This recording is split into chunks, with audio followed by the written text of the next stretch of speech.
Sounds like it's gonna crash. I know. That was so funny. Like, okay, so I had my phone plugged in via the computer, and it kept like, yeah, making that error sound. I bet everybody was like, oh no. Oh no, more technical difficulties. And yeah, no, we got it sorted. We got it sorted out, ladies and gentlemen. What is up? Hey, whoa! Vito coming in hot with the 5 gifted members. Man, I appreciate it. Thank you so much. Thank you, brother. Blinkers on Twitch says, do you think we'll see Channing Tatum's Gambit in Deadpool 3? I do think so, actually, yeah. I do. I think that's what's going down.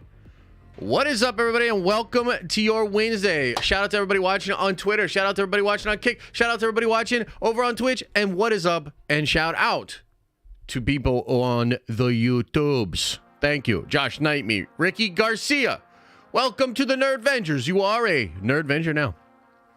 Leaving work early, heading home now. Ooh, that's a good feeling, man. Nervous Army, Bitler. Appreciate you guys over on Twitch. Greetings from Norway. Shout out to Norway, man. Hope you're doing well over there. I've always heard Norway is very beautiful. Shogun is amazing. Dude, Shogun is great. Andreas L., welcome to the Nerd Vengers. You are a Nerd Venture now. Okay, but let's not start this. A lot of you have already been knighted. We already knighted you. You've already been knighted. Hang on, let me adjust one. Oh, geez. That's actually pretty dark there. Did that work? Trying to adjust the lighting a little bit. Get the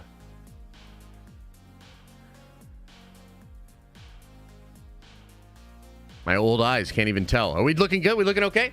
Knight me. You're literally not even a member, Matt. If you become a member, I'll knight you though. Greetings from Ohio, says Jonathan Stanton. Yeah, shout out to Ohio, man. Couple of you guys got together to see Dune Part 2. Was that you? I think it was Spartan Joker and somebody else. What's your rating for Dune 2 out of 10? It's a 10, man. It's a 10 out of 10. It's a 10 out of 10. It's a masterpiece. How was the root beer? Dude, the root beer float was incredible. Root beer float, so good. Yeah, so last night on the Nerd Venger stream, we were deep diving on the X-Men. It was pretty freaking cool. Discovered a lot of interesting things about the X-Men, like the fact that Beast was not originally like that. He was actually trying to do some weird experiment and scare a dude. So he made himself all hairy, and then he like was stuck like that, and he was all hairy. I had no idea that's how Beast originally got his powers. I was like, what the fuck? So yeah, kind of interesting X-Men deep dive. And then randomly, as we were diving in to the X-Men, I got a craving for a root beer float. And we got some root beer floats. And man, it was slamming, dude. It was slamming. So good. But have you tried deviled eggs yet? No. Elisa told me I actually would not enjoy deviled eggs. I trust her. Going to the Penguins versus Bruin game Saturday. Let's go. Go Bees, baby. That's awesome, man. I will be in, is that in Boston? So you're probably up in Boston, right? I'm actually potentially going to be in Pittsburgh this weekend. Playing a little Warhammer with the homie. Getting the kids together, too. My good friend from college, he's got kids. We've got Liam, and we like to get them together and play and hang out. You need to try protein ice cream root beer float with Ninja Ice Cream Mixer Diet Root Beer. So damn good and healthy. That sounds incredible. Send me that info on Twitter, man. And by the way, I hope you're doing well, brother. I hit you up with a mold or a sculpt for this Midas statue that we're working on. I still have to tweak it, but yeah, hit me up. I'd love to know more about that. Are you going to the Warhammer store in Bridgeville? I have been to that store several times. I've spent probably an embarrassing amount of money there. The last time I was in that store, though, I bought like $500 worth of stuff that I still have not even painted yet. So I gotta chill. A Midas statue would go crazy. Yeah, that's what we're doing. But it's not going to be ready for this Kickstarter. It'll be ready eventually. We might do a whole Kickstarter just for the statue. I'm not really sure, but I'm not really sure. 500? Yeah, dude. I know. Yeah. Yeah, and it's literally just sitting there. I haven't even opened it up to paint it yet. But I was never knighted. All right, Jay Morris. Welcome to the Nerdvengers. You are a Nerdvenger now. Yeah, statue looks dope. We have to adjust it so it looks a little bit more accurate to Midas, but it's a gorgeous statue. The artist that's working on it is a brilliant guy. He works with Boss Logic a lot. I've been kind of chatting it up with this guy for years. We actually met at New York Comic Con. It's a long time ago now, but he's a great dude. Awesome guy. Almost bought a starter kit at my local card shop. Yeah, look, I love Warhammer. I think it's a great game. It's a fantastic lore, and I'm itching to get some Warhammer in this weekend, especially because my custodies are good again. Ooh, yeah, so I'm pretty excited for that. That's going to be cool. Never knighted either, brother, but I think I need to resub for a month. Brynamic, welcome to the Nerdvengers. You are a Nerdvenger now. Bob Iger might be forced to suck Nelson Peltz. Jesus. Yeah, I don't know. I mean, we'll see how all of that stuff goes. You know, something really interesting, not really related. I guess it's sort of related to Nelson Peltz because he's kind of friends with Ike Perlmutter. Okay. And I was doing some research yesterday, and I didn't realize that Jim Shooter was very close to buying Marvel outright. Did you guys know this? At one point in time, Jim Shooter was very close. He was like forming like a sort of group with some other people and investors and stuff like that. He was trying to buy Marvel outright, and he got outbid by none other than Ike Perlmutter, and the rest is history. But yeah, I was like, damn, that's crazy. I did not realize that's what was going on. Pretty cool. Is statue another word for action figure? No, they're different. So action figures, and I'm so glad you brought this up.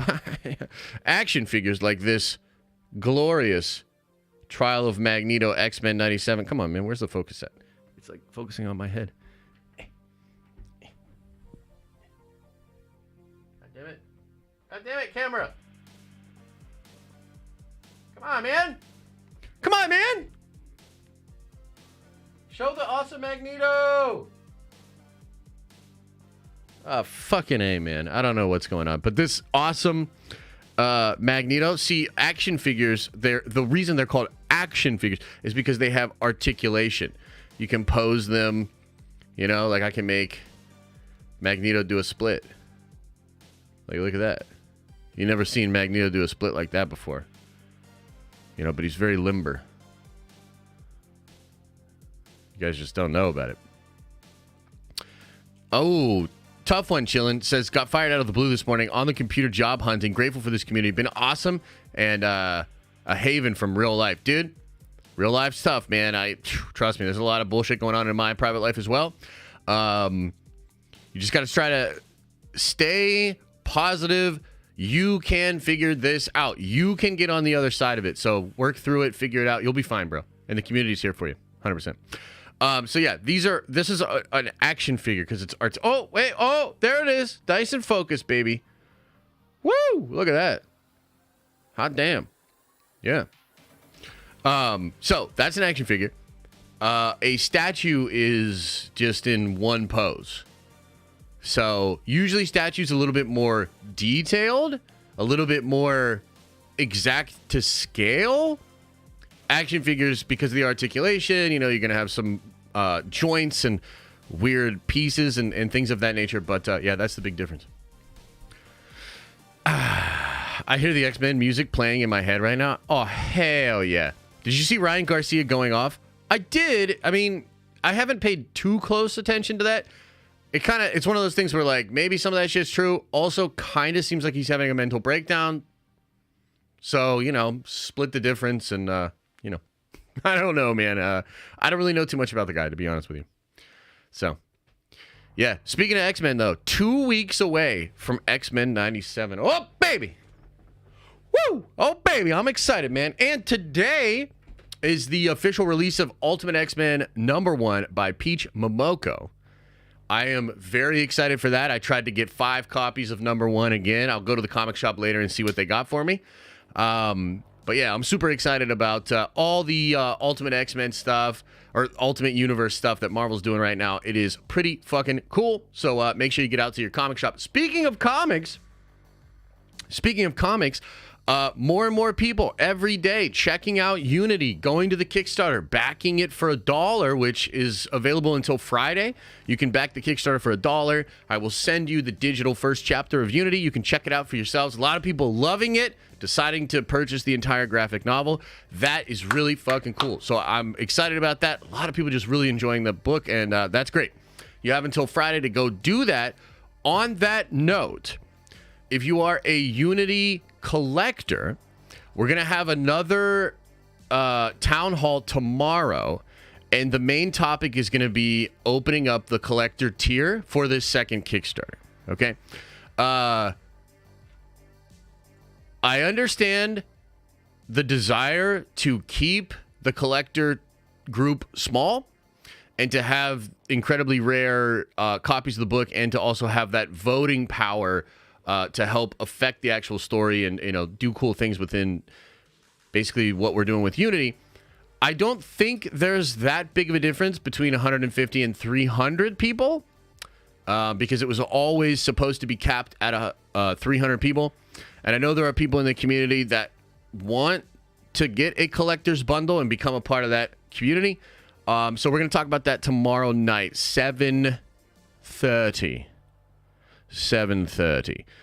So we'll discuss it. Maybe we'll open them up. And yeah, we'll just talk about it tomorrow night. And I'll kind of make the case. I'll talk about the options that we have, and we'll decide together, and we'll move forward. Either way, I want to add more cool stuff to the Unity Kickstarter in the next couple of weeks. So I still have to get in there and kind of tinker it, add some bundles. There were people that wanted to buy multiple copies because there were bundles on the first Kickstarter. I got to add those. Want to make sure that we got the t-shirt stuff in there.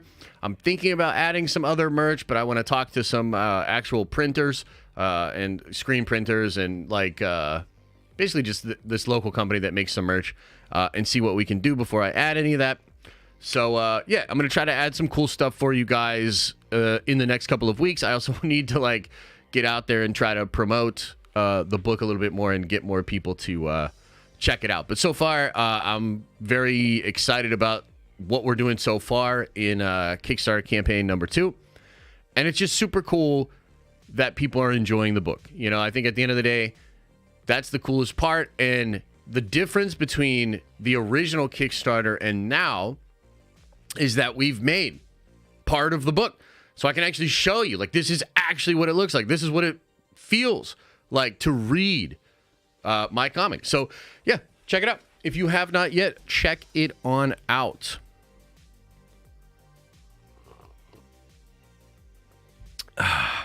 Who is Peach? Oh, dude, Peach Momoko has been a staple in comics for a decade plus. She's an incredible artist. I think she's a really good storyteller too. She's done a lot of alternate cover stuff for Marvel for years and years and years. She did a series called Demon Days over at Marvel, and I've read a number of those. Peach Momoko is fantastic. She has a very unique style. It's like a watercolor manga-inspired style. She's brilliant, man. Yeah, she's brilliant. If you're like in comics, you already know who Peach is. Like, real talk. But for those that aren't as initiated, yeah, Peach is awesome. I'm excited to check out her X-Men, man. It's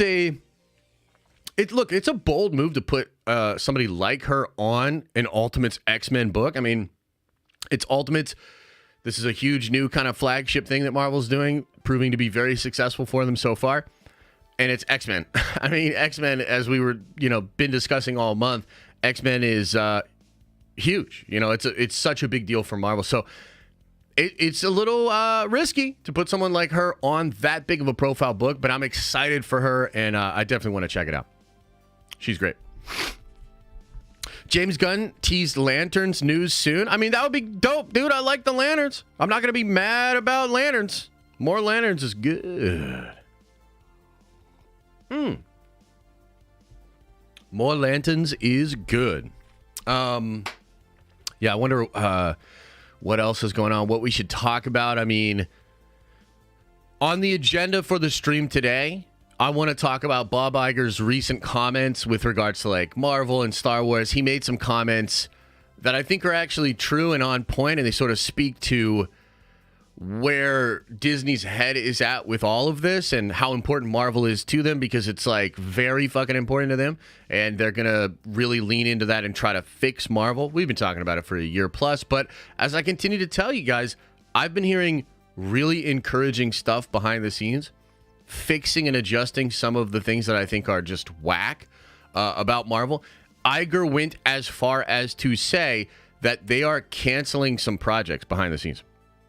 You know what I mean? Canceling some projects behind the scenes. So that's fascinating to me. And maybe we can brainstorm on which projects we think could actually get canceled.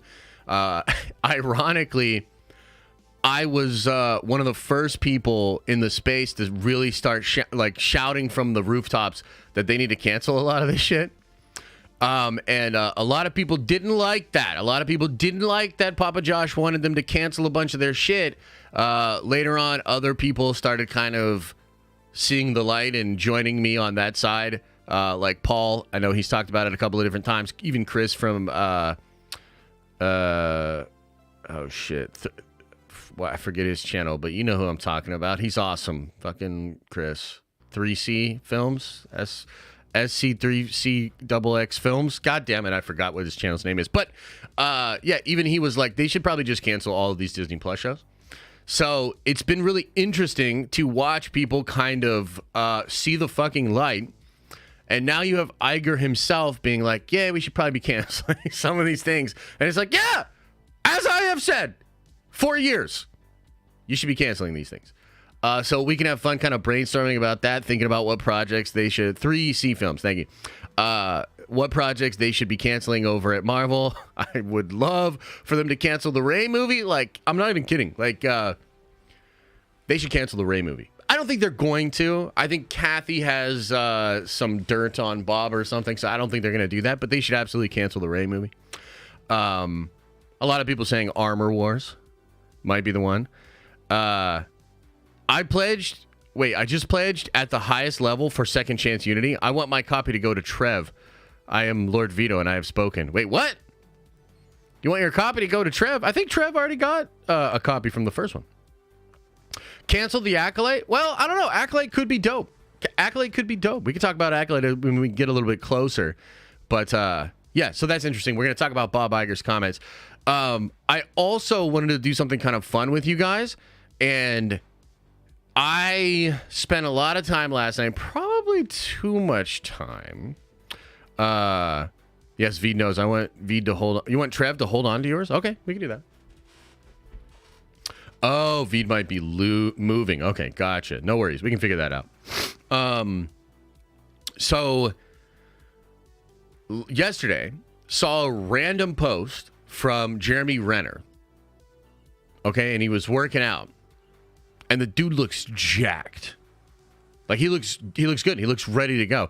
And he even said in interviews he's ready to come back to the Hawkeye role. And I came up with a little pitch last night.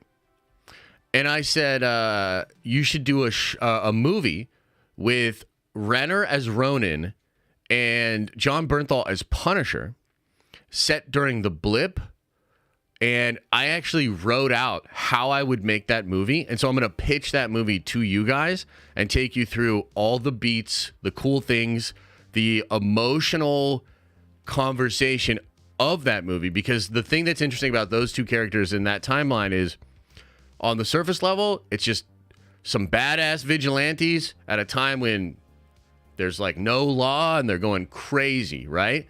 But there's an emotional anchor to those two characters together that I think would actually be fantastic. And this could be like a lower budget R-rated Marvel movie that I think would be brilliant. So I want to, I want to pitch that to you guys. Other than that, there's really not too much going on, you know? So we'll get into that kind of stuff, and I think we'll just get on out of here.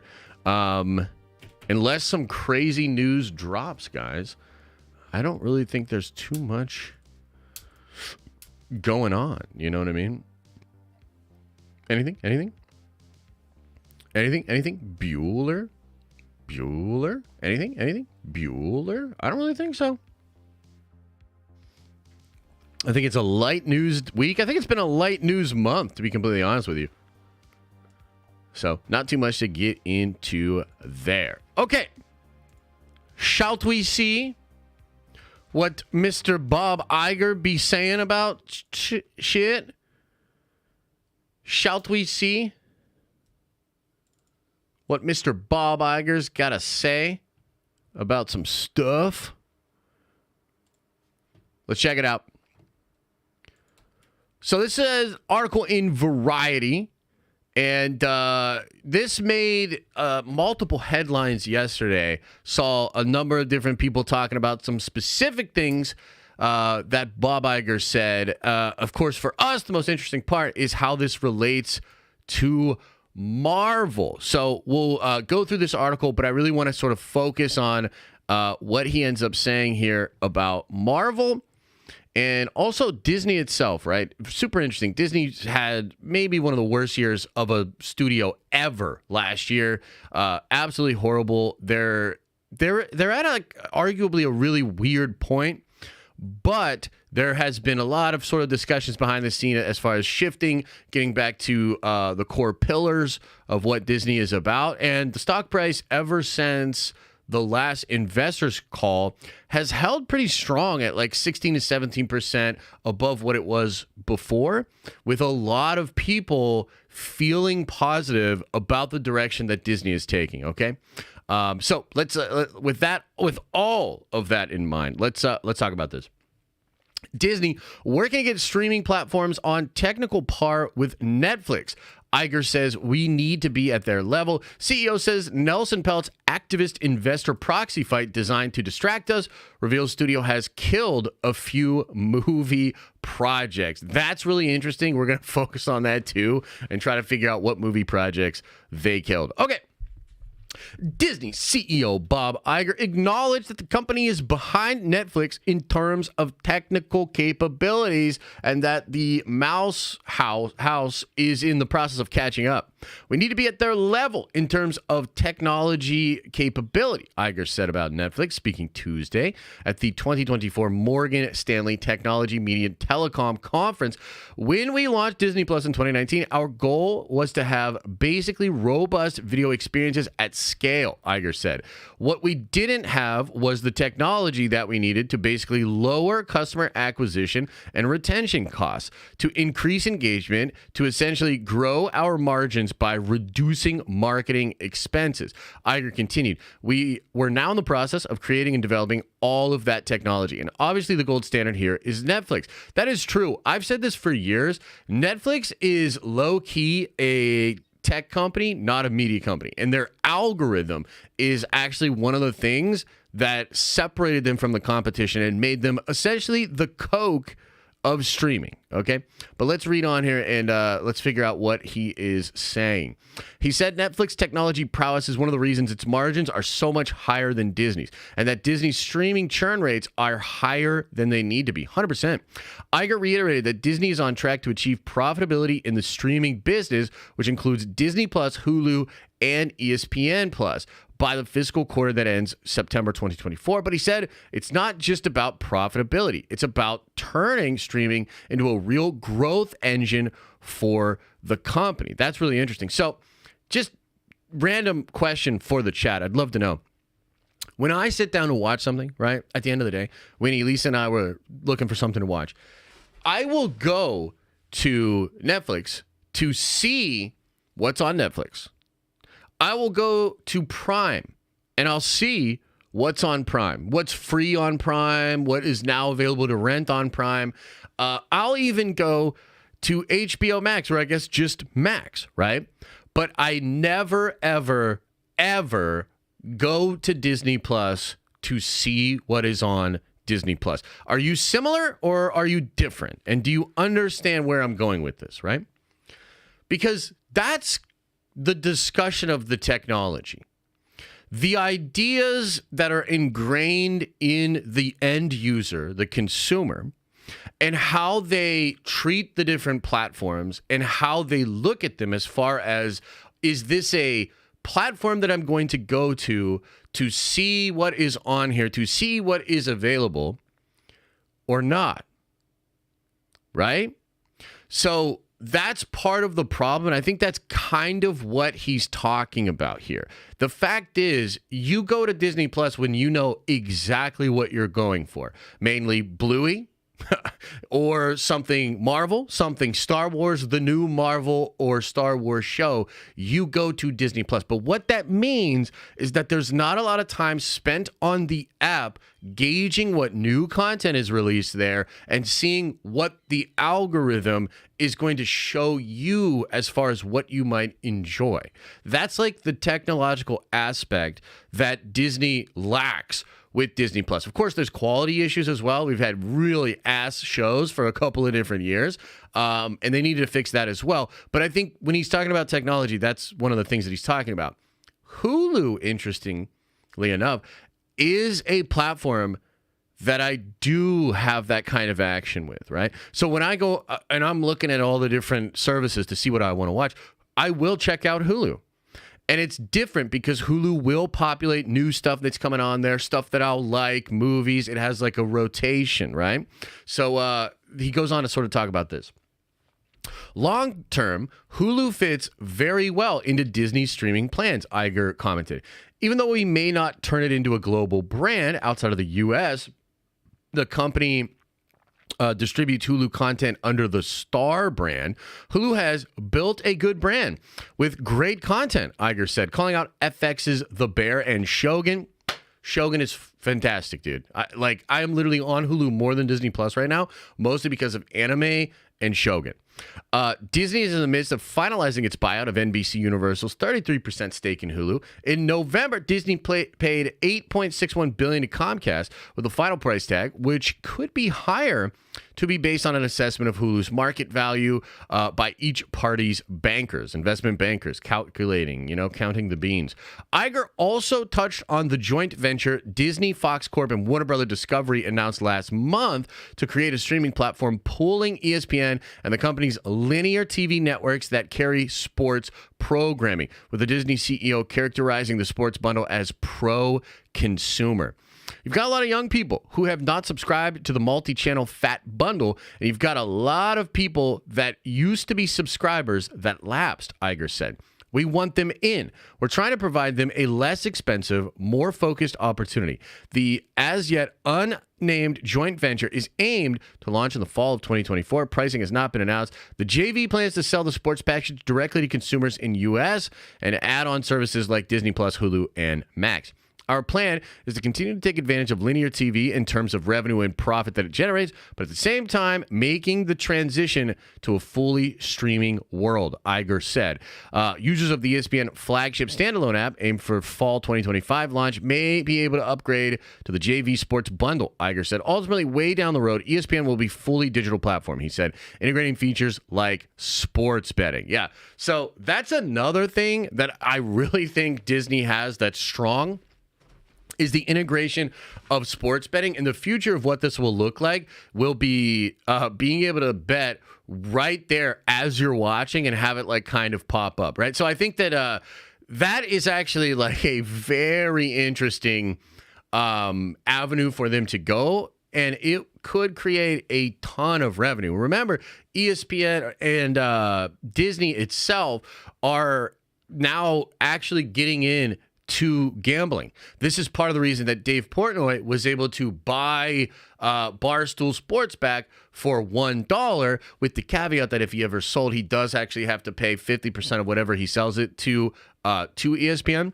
But that's kind of what that deal, that's why that deal happened, because the regulators surrounding the gambling and all that sort of stuff, they just didn't like Portnoy. They didn't like Barstool. They thought it was too risky for their brands, and because it's so litigious, that's kind of why that happened. But that's also like a huge thing for Disney to have. So I think by creating this bundle with the sports and being able to target users you already have via Hulu or Disney Plus or the bundle, really smart, and then putting in your own betting into that and making that as easy as possible. I mean, that's like money. You know what I mean? So very interesting. A front burner issue for Iger is the proxy battle being waged by two activist investors, Nelson Peltz, Trian Partners, and Blackwell's Capital, who are seeking to displace some of Disney's board members with their own candidates. Disney is urging investors to vote for its own slate of 12 nominees at the April 3rd shareholders meeting, which will take place online. Asked about Peltz's agitation, Iger responded, "This campaign is designed to distract us. I am working really hard to not let this distract me, because when I get distracted, everybody who works for me gets distracted, and that's not a good thing." Iger said that the discussion surrounding the activist investors demonstrates that this is a very complex company to run, encompassing cruise ships and streaming and movies and TV. Disney's different operations, he said, require a significant amount of time and focus. We're at this hard every day. That's kind of interesting. Look, I know some of you guys out there are like, let's go, Nelson Peltz, and you really want that to happen. Honestly, I don't really care. I don't have a dog in the fight. I just want Marvel content to be better. I want Star Wars content to be better. I think that can happen under Iger. I think that could happen with Peltz and them involved. I think it could happen if Apple bought them and fired everybody. I really don't care about these people or this kind of a fight, right? Iger has commented before, said that when he returned as CEO in November 2022, following the ouster of Bob Chapek, I came back and discovered right away that it was a company in need of fixing. According to Iger, under Disney's previous leadership, creativity wasn't really at the center. Most importantly, there wasn't enough accountability, specifically among creative executives. Now, that I agree with. Like, definitely. They need fixing, and you need accountability, okay? And have we seen accountability? I don't know.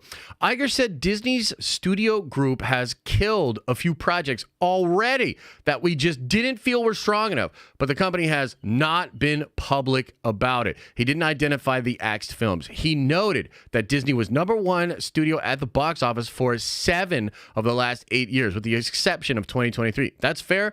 But also, 2023 was real bad. When the Mouse House was topped by Universal, Iger gave props to Universal's Oppenheimer blockbuster, calling it a fantastic film. To date, he said, Marvel has released 33 films, totaling nearly $30 billion in box office receipts. That is not an accident, he said. Yeah, I mean, come on, man. That's obviously not an accident. We have to return to something like that, saying the company needs to cultivate a culture of excellence and respect with the creative community. Hell yes. I've spent a tremendous amount of time on the studio, and I feel very excited about the slate, Iger said. He reeled off Disney's upcoming movies this year: Kingdom of the Planet of the Apes, sequel to Pixar's Inside Out, Deadpool and Wolverine, which I think will be one of the most successful Marvel films we've had in a long time, and I agree with that. Moana 2, which was originally imagined as a TV series, Lion King prequel, Mufasa, sorry. Iger discussing Disney's $1.5 billion investment into Epic Games, and I'm quite interested in this. He said it was motivated to do that agreement after seeing stunning data on how much time Gen V spends playing games. Within a few years, Epic will launch a Disney universe that will let users engage with Marvel, Pixar, Star Wars, and Disney intellectual property, as well as watch short-form content and purchase merch. He said, you need a foot in the future, and I agree with that. Iger's appearance at the conference came after Peltz Try on Monday released a lengthy white paper detailing strategic changes the hedge fund argues will improve Disney's financial performance and boost its stock price. Among its suggestions, Disney should revamp its streaming content strategy to make more shots on goal, consolidate Disney Plus and Hulu. Tryon also wants Disney board to fix the company's chronic succession problems for the 73-year-old Iger. I mean, there's some truth in there. They have some points in there. Okay, so specifically to Marvel, and I guess we should now talk about canceled projects, right? But I love this idea of a commitment to excellence, right? Creativity wasn't really at the center. Most importantly, there wasn't enough accountability. We have to return to something like that. Speaking specifically of Marvel, $30 billion in revenue. That's ridiculous. This is not by accident. We have to return to something like that, saying the company needs to cultivate a culture of excellence and respect with the creative community. And I think that is absolutely true. And of course, he touts Deadpool and Wolverine as sort of the beginning of that, as sort of the start of that. And I think, frankly, he couldn't be more right about that and on point. Now, at some level, like, is he just saying we need to make good movies and good movies are what make movies success? Kids love video games. Like, yeah, at some level, it's like grandpa finally, came out of the office and he's looking around and he's realizing what the hell is happening.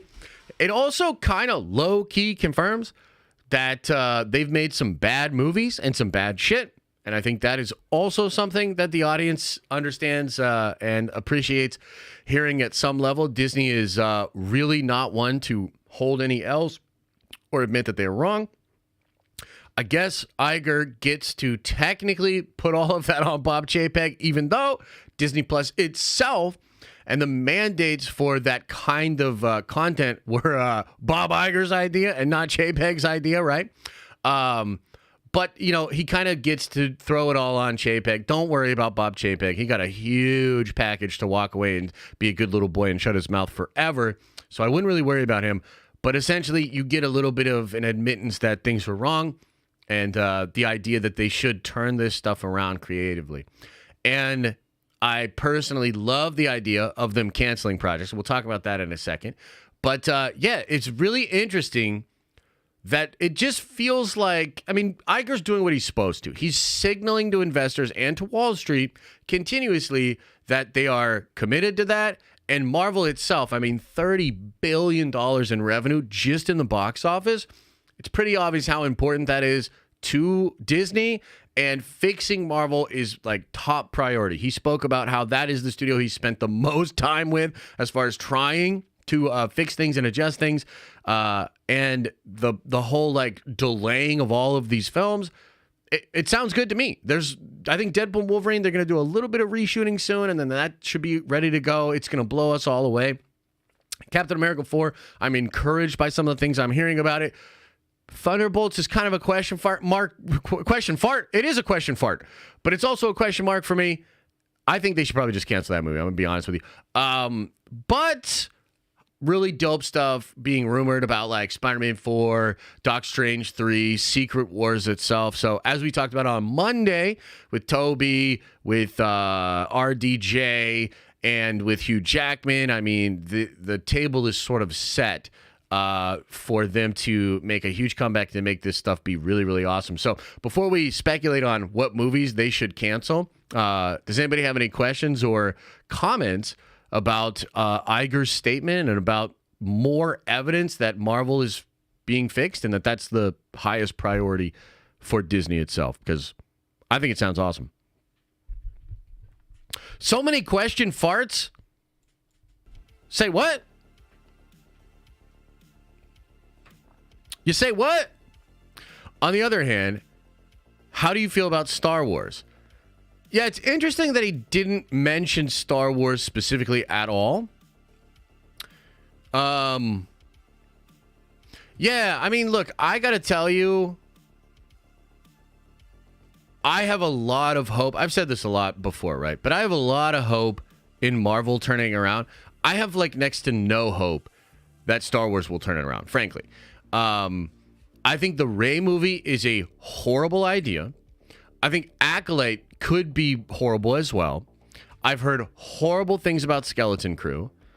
I want Mando and Grogu to be good, but there's nothing that I've heard about Mando and Grogu that makes me think it's anything other than a scramble, audible at the line, the house is on fire kind of a decision. You know what I mean? So, we'll see. We'll see. Look, I love Star Wars, but it might take, I was thinking about this the other day because what happens if Mando and Grogu kind of underperforms? What happens if the Rey movie bombs?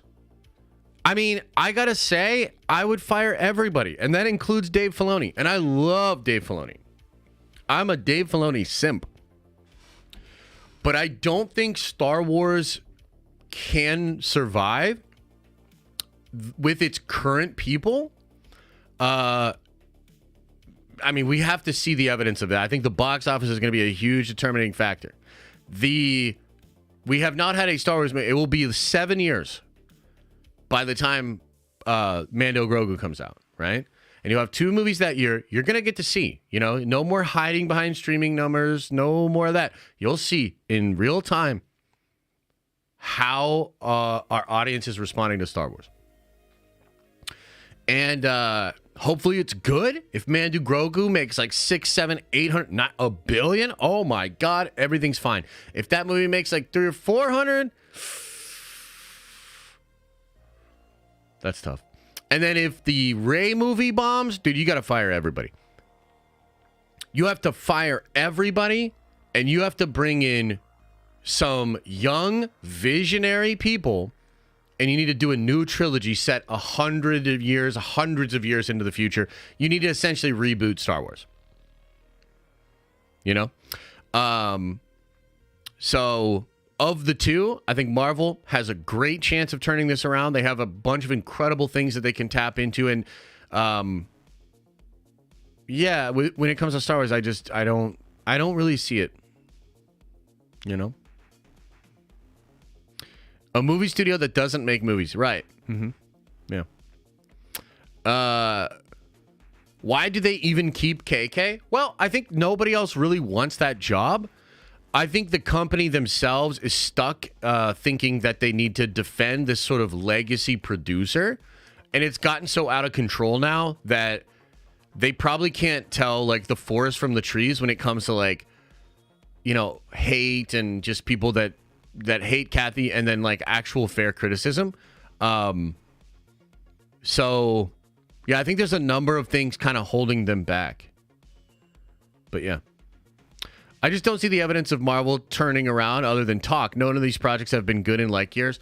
Well, yeah, look, I disagree, man. I think if you look, here's what I'll say about Marvel. I think the evidence is actually right in your face. If you look at Guardians of the Galaxy Volume 3, right? It does like 850 million. Big movie. You look at even Multiverse of Madness doing what it did, like 950 without China. Look at what Spider-Man No Way Home did. And that's at the tail end of lockdown still without China. The actual evidence when it comes to Marvel is that potential audience that's there will still show up if they believe it's going to be good. And if the word of mouth is good. Remember that Guardians 3 came in opening weekend slightly under expectations. And then it has one of the strongest holds into weekend 2 that we've seen in a long time. And that's because of word of mouth. That doesn't exist unless there's a large potential audience that is willing to check this stuff out. But then when it comes to like the Marvels or, Madam Web, technically a different studio, but similar idea, the audience is just smart, man. It sniffs out the bullshit, especially because the leaks and rumors are so good now. We basically know what the movie's going to be about, like way before the movie comes out. This kind of reminds me of like what Dakota Johnson said. So Dakota Johnson in some interviews recently said like, I'll never do a movie like that again. And she was talking about how out of touch the studio is. And she was talking about how smart the audience is and how that creates this super big disconnect because the audience is smarter than ever. And yet the studio maybe seems dumber than ever and more out of touch than ever. So yeah, I think the evidence is just there that Marvel is going to be on top. And look at Deadpool Wolverine. Look, maybe it doesn't technically break the all-time record because you're adding in those Super Bowl views of the 30-second spot. Still, that's a massive fucking trailer. That thing blew up. I had 14,000 people watching the live stream when we broke down the Deadpool trailer. That's a record. So, like, the evidence is right in your face that people still want to check out Marvel stuff, but they're becoming way smarter about what they're willing to check out. Right? There's nothing like that with Star Wars. You know what I mean? So, like, for me, I'm excited about Ahsoka Season 2. But even saying that in chat, a lot of you will not be excited. And I don't think it's going to blow up. I mean, it could if it's incredible, right? It'll get there. But I don't think it's going to be, like, blowing up the way that the Loki show did, especially Season 1. I'm excited about Filoni's movie. I know a lot of you are not. I'm excited about Mando and Grogu. I know a lot of you are not. There's nothing in Star Wars, nothing that they have announced, nothing that is slated that I think gets the vast majority of the fan base excited. You know what I mean? When it comes to Marvel, there is. People, when that next Tom Holland Spider-Man movie comes out, that shit's going to blow up. Deadpool and Wolverine is going to blow up. Secret Wars will absolutely blow up. You know? So there's nothing like that for Star Wars, and Marvel has a lot of those kind of things. So I think that's the kind of like the big difference there.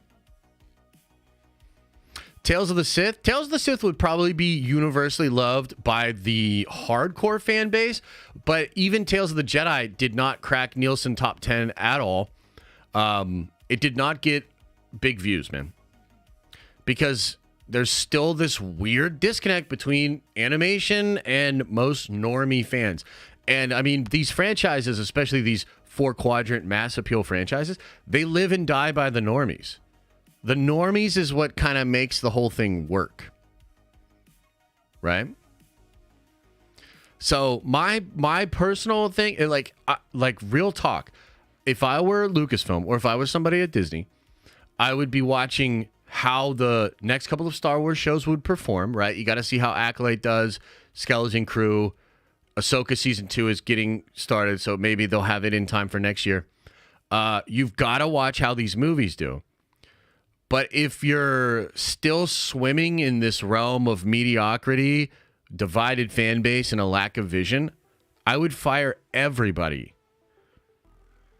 Like, I'm sorry, I would fire everybody. And then I would find like some newer, younger, visionary people. And I would be like, okay, we're going to make the next Star Wars trilogy. I'd date it for like in the 2030s. Give Star Wars a little bit of a break, a little bit of breathing room. And then you start a whole new trilogy, whole new ideas, all new characters. That's probably what they're going to have to do.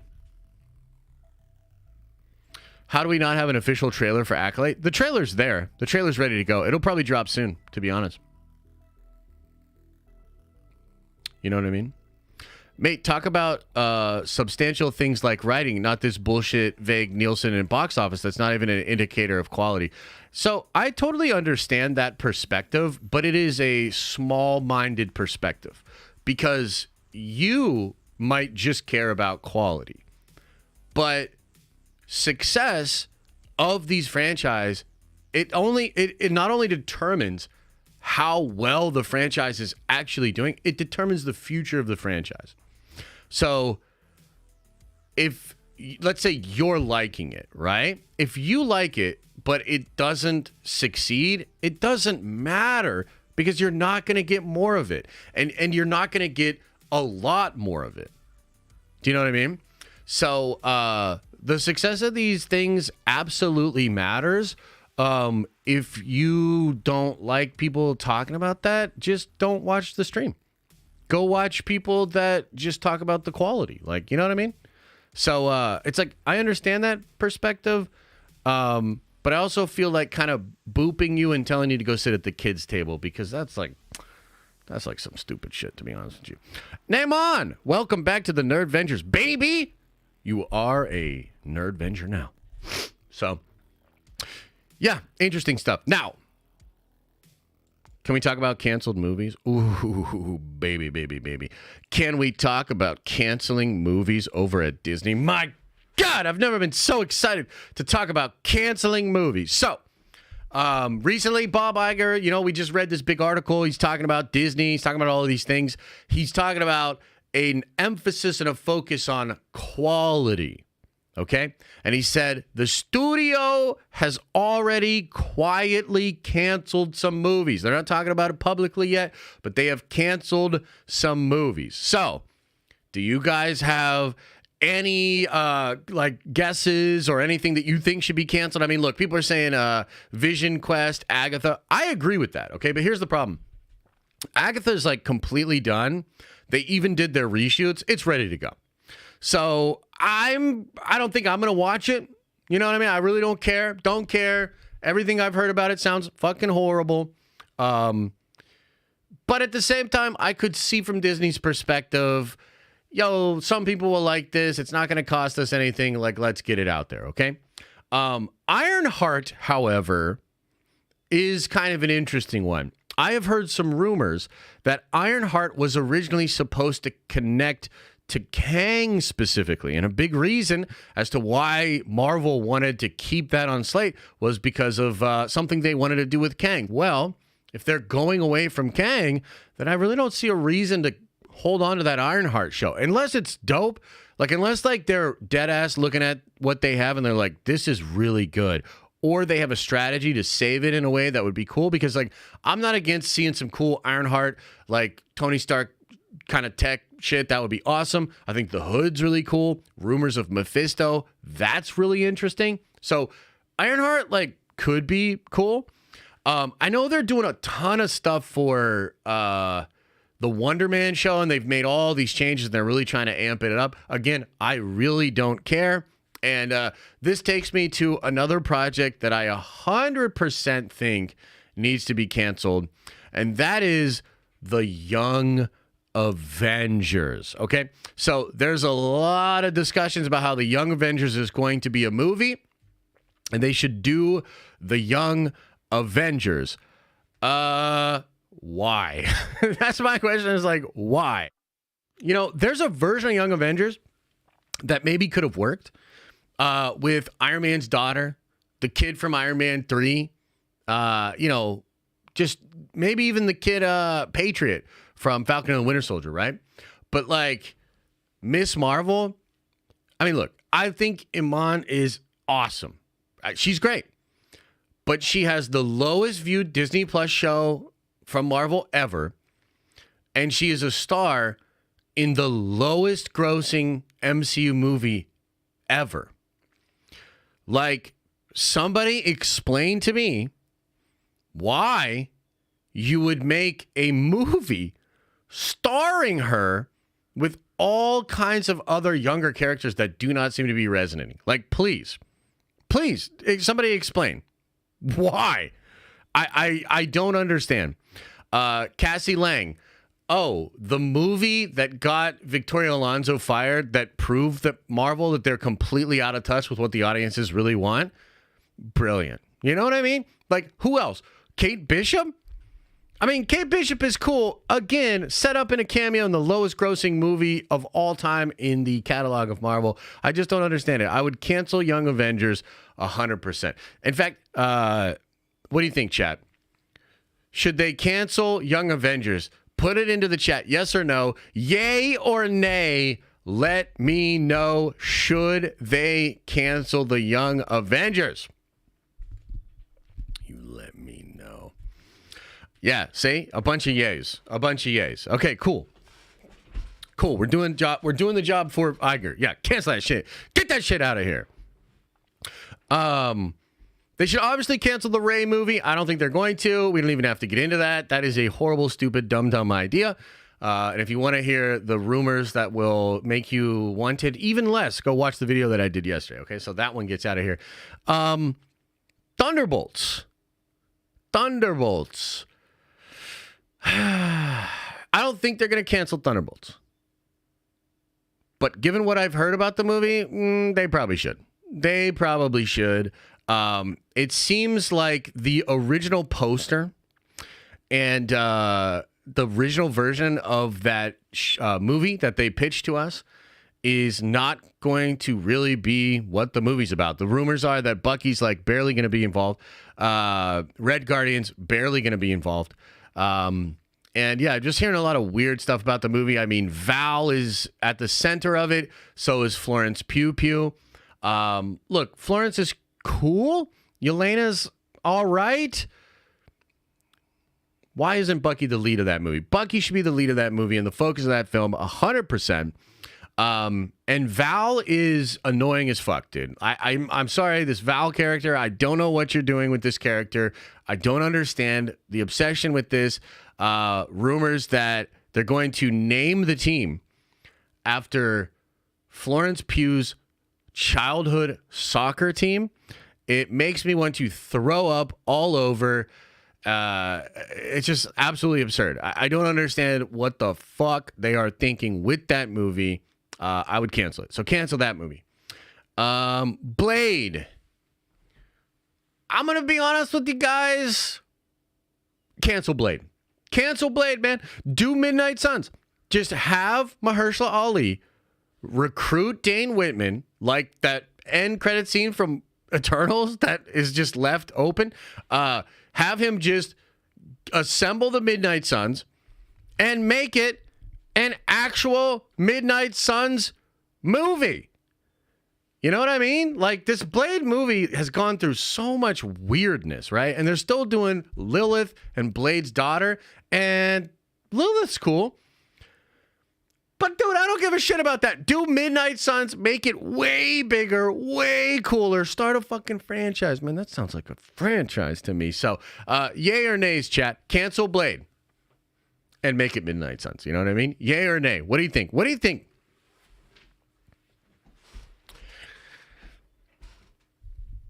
No! Oh, look, a lot of yays. A lot of yays. Yeah. Mm-hmm. Yeah, that would be great. Okay, here's another one. Armor Wars, and the rumor is Armor Wars gone. And that's probably a good idea. You know, Armor Wars would have made more sense before they did the ridiculous shit with Rhodey in Secret Invasion. I still don't even know how to process what that means and how I should think of the Rhodey character, right? But yeah, cancel Armor Wars. Another reason to cancel it is because I think it was going to be connected to Kang and it was going to be connected to Ironheart. And yeah, Armor Wars, no fucking thank you. Get that shit out of my face. Cancel it. Yay or nay? Yay or nay? I should have like a gavel and like a powdered wig. Order in the chat. Order in the chat. Yay or nay, Armor Wars canceled. Yep, bunch of people agree. Get that shit out of here. Cancel that movie. Anything else? Was there any other movies when it comes to Marvel and Star Wars? Anything else that they should cancel? Secret Invasion was the worst crap I've ever seen. It's pretty bad, man. It's pretty bad. Wonder Bread, Vision Quest. Yeah, cancel that. I don't know why we need that. Cancel that. Honestly, cancel everything that's not Avengers, FF, and X-Men. Yeah, 100. That's duh. Fucking duh. Like, come on, man. What are we doing here? We brought up a couple of weeks ago comments made by Seth. No, not Seth. Todd McFarlane. And he was talking about how Marvel kind of got a false positive with Guardians of the Galaxy blowing up the way that it did, because just throughout the history of comics, you have your A-listers and your big books that make up the majority of sales. And then you've got B, C, D characters that just don't. There's a concept in business called the 80-20 rule. I don't know if you guys are familiar with this. But the 80-20 rule is like essentially you make the majority of your money from 20% of your product. So if you're a restaurant, 20% of the menu makes up the majority of your sales. Everything else is there for the clientele that have been there a million times, want to try something different. It's still a useful thing. You still include it, but you have that be the majority, that be the thing. So I think Marvel might have got a false positive with Guardians. And I think Phase 4 and so far Phase 5 is Marvel trying to continue to make D and C level characters work. That includes Kang, by the way, as we proved without beyond a shadow of a doubt the other week. Kang is a D tier Marvel villain. Nobody gives a shit about Kang. So it's crazy that they keep trying to make these C and D level characters, villains, and heroes work. It's absurd. The reason Marvel sold the X-Men and Spider-Man and the Fantastic Four in the 90s is because those were the best-selling comics. So Hollywood, real stupid. So when you want to sell a license to a studio, you have to show them numbers that make it seem like they're getting a good deal. And so when they sold the X-Men, they showed them numbers of how many comic books the X-Men sold. It's a shit ton. Same thing with Spider-Man. It's a shit ton. Same thing with the Fantastic Four. It's a shit ton, although less so than the X-Men and Spider-Man. So the most valuable IP that you have, that you sold the license to when you were going bankrupt, has now returned to you via the X-Men. What are you doing? You know what I mean? And you look at Deadpool, Wolverine, look at how excited people are for that. Yeah, it's obvious. They should be canceling a lot of these projects, and they should be focusing on the X-Men, on Spider-Man, which maybe they can't because Sony's a bunch of buttholes, but the Fantastic Four.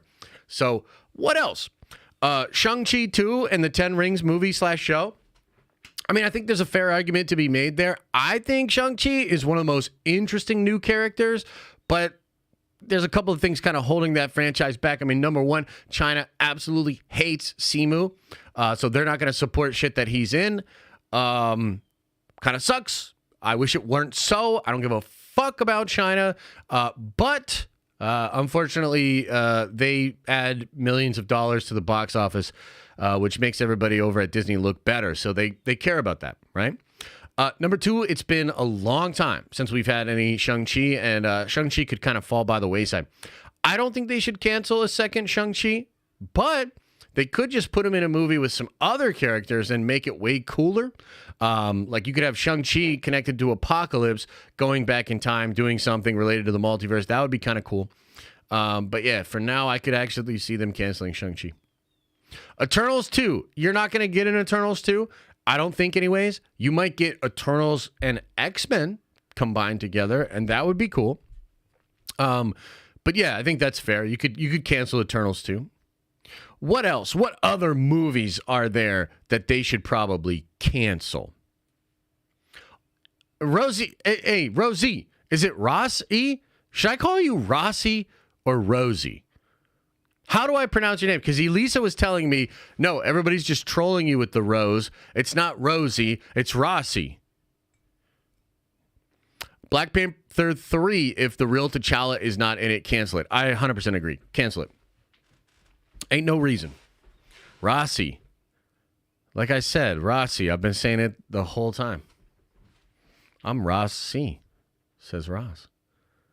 Dang, yeah, that's interesting. Yeah, what else? What else? What other movies or shows or things that you've heard of that they should cancel? Keep Ironheart? I'm like on the fence. But you were riding high on Kang before everything went down after Loki season 1. Now Kang is poop. What changed you, Josh? I never cared about Kang. Well, I think, at the time, not only was the performance of Jonathan Major, which is crazy because it's literally the best performance he ever had as the character, was his performance in Loki. And that's kind of wild to unpack because we now know that that's why Marvel made him the villain of everything. So crazy. So the dude comes in, absolutely slays in a singular episode of television, and Kevin Feige's like, we will make him the new Thanos. In fact, he will be every version of Thanos. And then what happens from there? Well, he kind of sucks. Quantumania was horrible. He's stupid in it. The variant of Victor Timely is also a bumbling idiot. So I just don't like anything they did with Kang after that. And also, like, the more we got into the multiverse saga, and the more you think about how Kang, the time-traveling D-tier villain, is supposed to hold the multiverse like within his grasp and be this big villain. I mean, like, the more that time went on, the stupider it seemed. And so I think they just didn't execute on that. I think they could have executed on it better, but in some ways, maybe they're lucky that they didn't, because now it does appear they are going away from that. So, yeah. I don't know how they're going to make all this make sense once we get to Secret Wars. Yeah, they'll have to maybe shorthand some stuff, you know. They're going to have to shorthand some stuff. I think Doctor Strange 3 is going to do some heavy lifting for them. Spider-Man 4 and the Fantastic Four will do some heavy lifting for them as far as making that make sense. She-Hulk Season 2, I don't even think you have to worry about that. Tatiana Maslany's basically said, like, they're not making another one. And I don't know why they would. You know, horrible show, horrible viewer numbers. Expensive show. I mean, bro, they spent almost 2 times what they spent on Kenobi on She-Hulk. I mean, talk about like playing with house money and thinking you can't be touched. That's fucking crazy. You know what I mean? Rossi gifted 1 membership. Oh, hell yeah. Okay, is there any other movies that they should cancel? Any other projects? Anything else? I think that Thor 5, honestly, here's what I'll say about Thor 5. I would not care if they canceled it as long as they do something cool with Thor in Secret Wars. If they do something cool with Thor, I'm okay with them canceling Thor 5. You know, so there you go. Crazy times, though. I wonder what they actually did cancel. My bet is Armor Wars. I want Young Avengers canceled. Some reason I doubt that that's going to happen. But, yeah, so there we are. There we are with that. Okay. Now, let's do something that's kind of a change of pace here, okay? A change of pace. So I want to pitch you guys, and John Hicks, oh my God, gifting 5 memberships. That's awesome, man. Thanks for that. I want to pitch a movie to you guys, okay? So obviously Marvel in kind of a rough spot. We've talked about this, and so I want to bring up this tweet from yesterday to share with you the inspiration for this movie pitch, and then I'm actually going to pitch you the whole movie. I have multiple pages written of this film, okay? And then we'll do a poll, and you guys will get to decide whether you greenlight this film or not, okay? So I saw this pop up. Jeremy Renner posted 15 hours ago, my day off, not always excited nor motivated, but I tend to push harder those days. Progress requires progression. And you got the dude here. I mean, he's working out. He looks good. He looks jacked. And he has also mentioned he is willing to come back to the role of Hawkeye, okay? So the tweet I made on top of this was he's getting jacked. Bring him and Bernthal, do a Ronin Punisher team up set during the blip and watch the box office explode, okay? Now, after I made that tweet, I couldn't stop thinking about it. I was like, dude, this is a brilliant idea. And it's not just a brilliant idea because it's so badass to have the Punisher and Ronin fighting villains in this like lawless time set during the blip when half the planet has gone away. But there's also an emotional core to this movie that I think would be really good. So check this out. I'll take you through the whole thing. Okay. So the movie begins in Japan. Opening scene. Ronin taking out some Yakuza. But he's looking a little sloppy. Something's wrong with Clint Barton. And he begins to take a few wounds. He begins to get overwhelmed. And the Yakuza, along with the Hand, are there to get him. And they're actually about to kill him.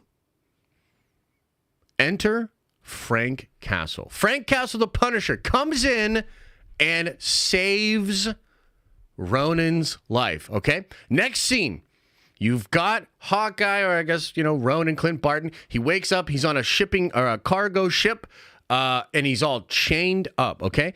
And basically, you have it that he's rescued by Frank Castle, and Frank basically knows that Ronin was on opiates, okay?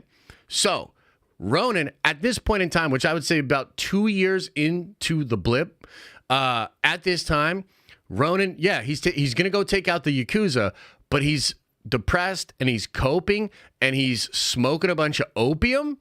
And Frank basically tells him, you were actually trying to kill yourself. This isn't you trying to take out the Yakuza in the hand. This was you trying to have a glorious death and escape your pain. Okay?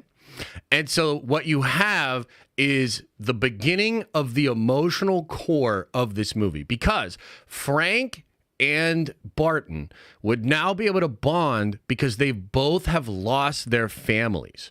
Okay? And so you're going to have this sort of moment where Clint is going to take out the Yakuza in the hand, but he's sloppy. He's on all these like opium and he's not looking good. Frank rescues him, chains him up, takes him on a cargo ship towards South America, and he dries him out. Okay, dries him out, gives him food and water until the withdrawal goes away, until he is clean. And then they have like a conversation, okay? The emotional core will be that Frank actually becomes the voice of reason and puts Barton on the path of actually doing something with his life, taking the pain that he has and using it constructively instead of just being this like wandering Ronin that's smoking opium trying to kill ninjas, okay? So Frank will then introduce the actual conflict of the movie. And the conflict of the movie is that the daughter of the Red Skull, Sin, she is consolidating power in South America. Okay. And this is a lot of like villains, including the hand ninjas, are working with her. There's this weird like thing happening. Nobody knows exactly what's going on, but Hydra is reestablishing itself during the blip. And the real concern is that with half the people gone, the Avengers completely disassembled, there's nobody there to really stop Sin and what is going on with Hydra. Now, one of the reasons I want to do this in South America is because there's a lot of weird like rumors and conspiracy that a lot of the Nazis and people from Germany, they came over to South America. There's actually been a couple of movies and documentaries made about this, right? So you've got Sin, the daughter of the Red Skull, consolidating power in South America, and they'll be integrated with like the army and the public officials. So it's not just that she's there and she's rebuilding Hydra, but she's working with the government, the army's on her side, and so it's looking really, really bad, okay? So, after hearing about this, Barton agrees to help Frank out, okay? Now, when they get there, they find that Gorgon, one of my favorite villains that has ties to the Hand and has ties to Hydra, Batroc, and other villains that are dope. Like, we could pick a ton of different villains because it's the blip and there's kind of some interesting stuff. They are all there as lieutenants working under Sin, okay? So they find Frank and Ronin. They find one of Nick Fury's bases, because this is a staple in Marvel Comics. Nick Fury has bases all over the world, all over the planet.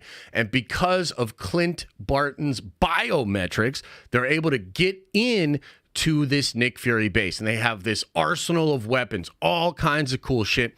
And they begin doing recon on what exactly is happening there with Sin and with Hydra and, you know, the whole thing, okay?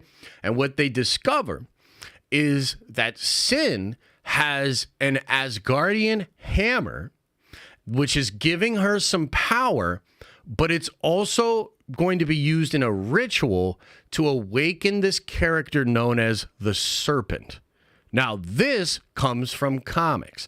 There is an event, I believe it was called Fear Itself, and it had to do with literally this, with Sin bringing the Serpent back up, okay? And so Sin, with this hammer, is consolidating this power. She has power herself, but more importantly, she's going to awaken, like, I think it was Odin's older brother or something like that.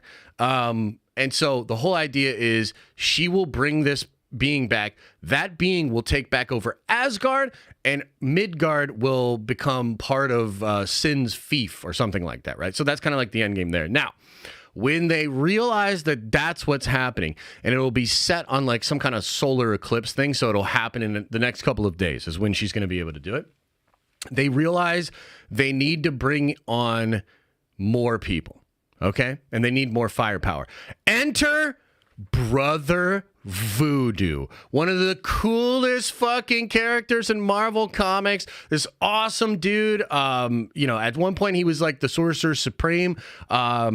Crazy, awesome, powerful guy. Okay, so Brother Voodoo enters the picture. Brother Voodoo brings with him a bunch of magical shit and weapons, including either the ebony blade, which I don't know how that would work. I don't really know what was going on with Jon Snow during the blip exactly. So maybe he's got access to the ebony blade. Maybe it's just Uru Asgardian weapons. Maybe it's Excalibur. Maybe it's Captain Britain's sword. But basically, Brother Voodoo comes in and gives them some magical weapons to kind of help Ronin. Okay, Frank pulls in a favor and he gets Rhodey, who, yes, would be a fucking scroll at this point, but that's stupid and who cares? He would get Rhodey to give him a War Machine armor, okay? And this shit is something from the comics as well.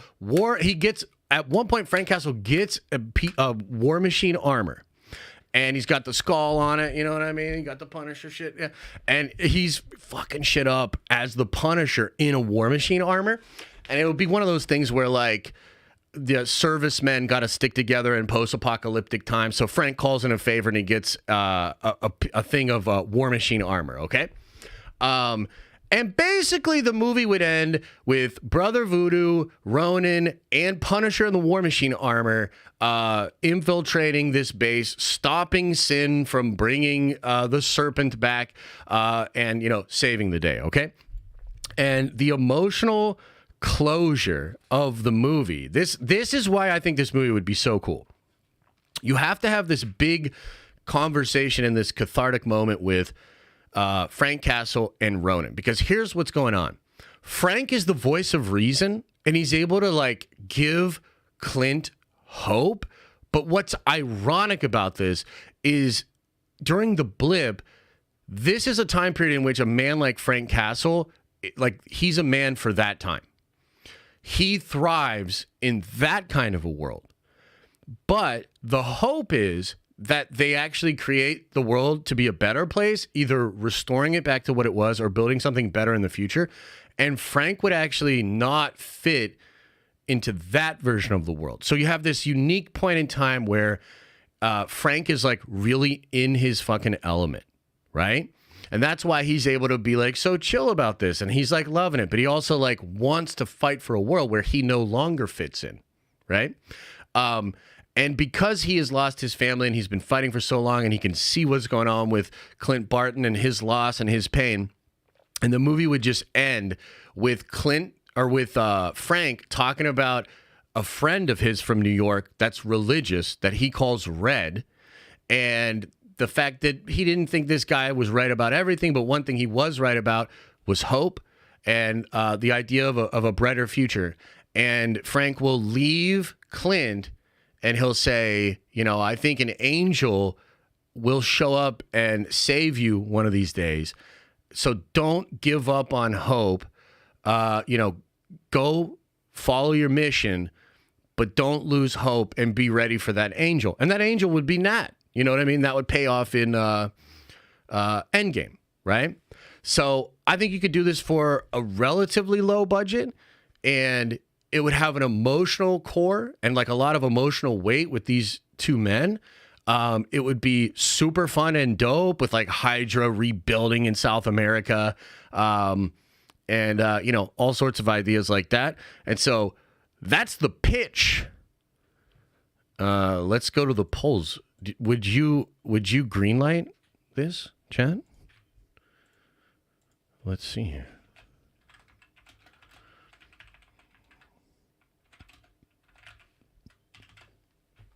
Low budget. Yeah, no, I think it still would be low budget. I mean, a lot of the action would be just, like, grounded. You know what I mean? It's like running and gunning with the Punisher and like slicey sword ninja type stuff with Ronin. And so the budget would balloon a little bit towards the end, But I still feel like you're looking at 100. You could probably do this for 150 million. Probably do this for 150 million. What do you think? Would that be cool? Would that be cool? Only if Lakeith Stanfield is voodoo. I don't know who that is. Let me look it up. I'll be the judge of this. But I mean, come on, man. Oh, this dude? As Brother Voodoo? I don't know. I mean, I guess. I mean, I don't know. I'd want somebody a little bit harder edge for Brother Voodoo, but yeah.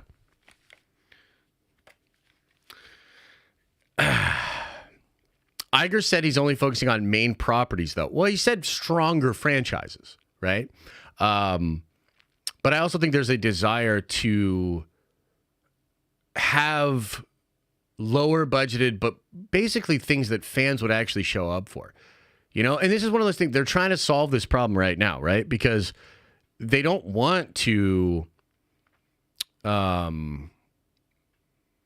spend bajillions of dollars on stuff that nobody cares about. I mean, look at what happened with the Marvels, right? So you could do this with $150 million budget. So you're looking at like a 250 all told $1 million budget. That's a break-even point at like 400 or 500 million, right? And I think a movie like that could do that.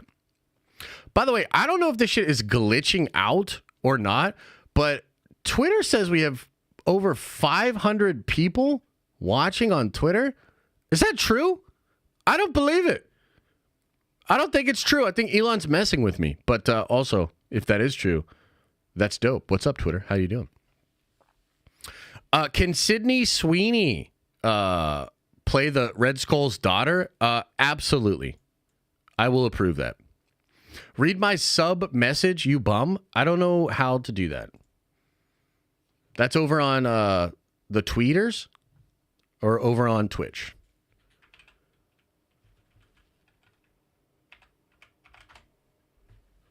I don't know how to do that, but I'll try. Also, why is the music not going? Yeah. Robert Downey Jr. now only returned for Secret Wars, not for Armor Wars. Oscar Heat. That's interesting. Vito! Over on Twitch. What's up, man?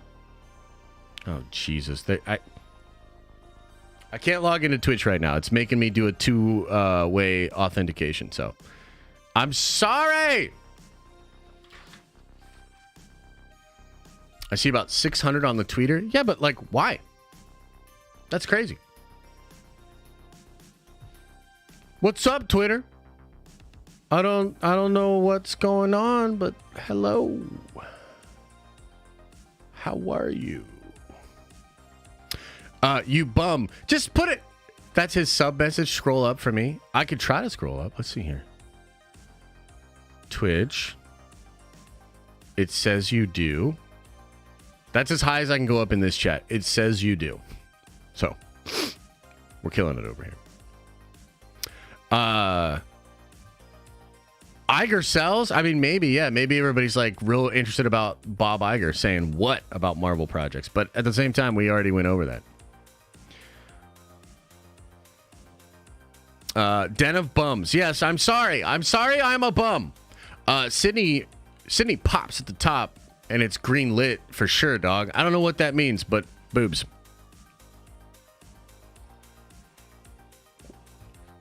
I don't know what that means, but boobs. So it looks like 80% of you guys would greenlight that. You know what I'm saying? Like, come on, man. That's just kind of awesome, right? Only 16 people watching. They're lying to you. God damn it. God damn it, Twitter. That's his sub message. Scroll up for me. I already read that. Den of can't wait until after stream to finally read Unity. Oh, hell yeah, man. I'm excited. Not for 150. You need to get it down to 100.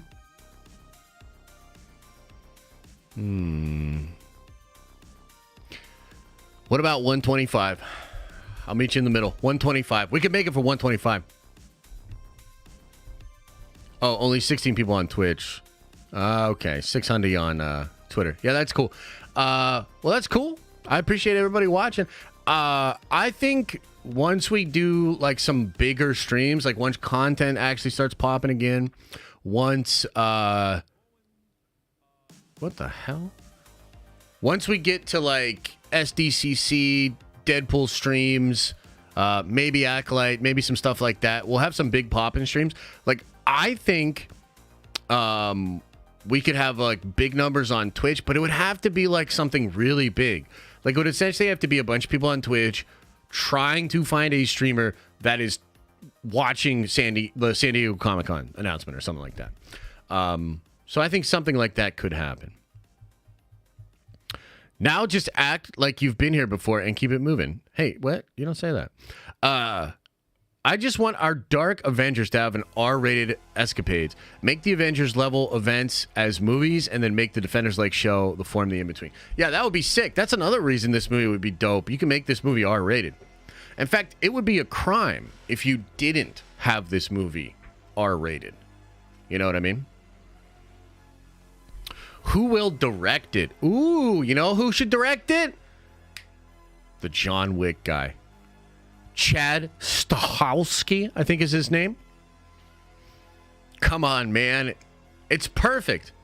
And also, what's the title? The title. What's that expression? Like the weight of sin is death or something like that? What's that? There's like some kind of expression, or maybe it's like a verse where it says like something sin is death. Come on. Come on. One of you guys got to know. Come on. The wages of sin is death. Why not call it wages of sin?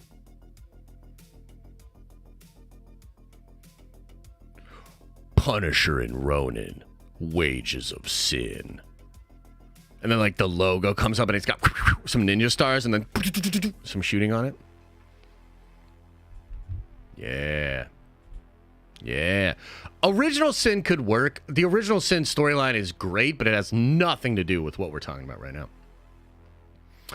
Punisher War Journal used to be Deep Comics. Yeah, something like that could be cool.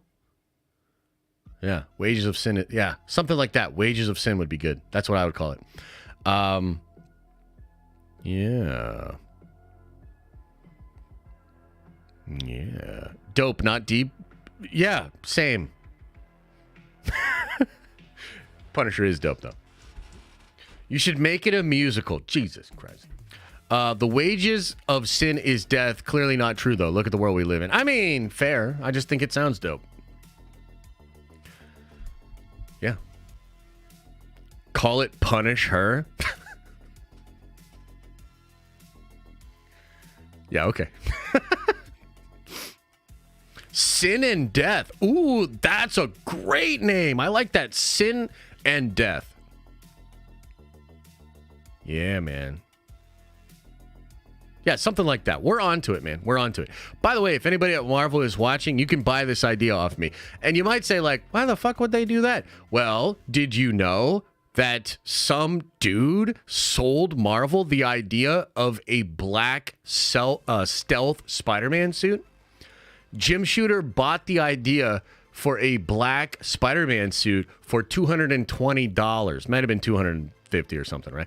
But he literally bought that shit. They went on to make that suit in Secret Wars, and then Todd McFarlane, of course, makes it into the Venom symbiote.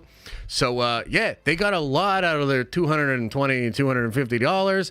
I'm going to ask for a little bit more than that. But I'm not greedy. I'm not a greedy man. I mean, honestly, they could probably just take it and make it. I don't really give a shit. I just want good movies. I think that would be sick. You know? Ooh, make Blade show up. You could do that. You could replace Brother Voodoo with Blade. I kind of like Brother Voodoo in the mix, though. I kind of think Brother Voodoo would be really fun, dude. Plus, like, when you take a character like Voodoo, it's detached from a lot of other, like, baggage and franchises. You know what I mean? You aren't getting a Ronin movie? Well, yeah, you're probably right, Carl. The Price of Sin? Ooh, I like that. I like that. What if this was the start of the Marvel Max line in the MCU, right? You know how they have the spotlight thing? Marvel Max, The Price of Sin. Rated R. Come on! That shit would be hype. Mm-hmm. Yeah, it'd be fun. Okay. Anything else going on that we need to talk about, or should we just get into Q&A, guys?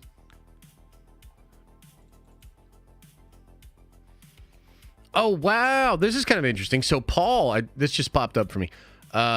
Got to check out Invincible Season 2, Part 2, and so far, it's the best show of the year for me. Wow. Stays loyal to the comics, but also fleshes the characters out in interesting ways and adds some great deviations that change things for the better. Looking forward to breaking down this show.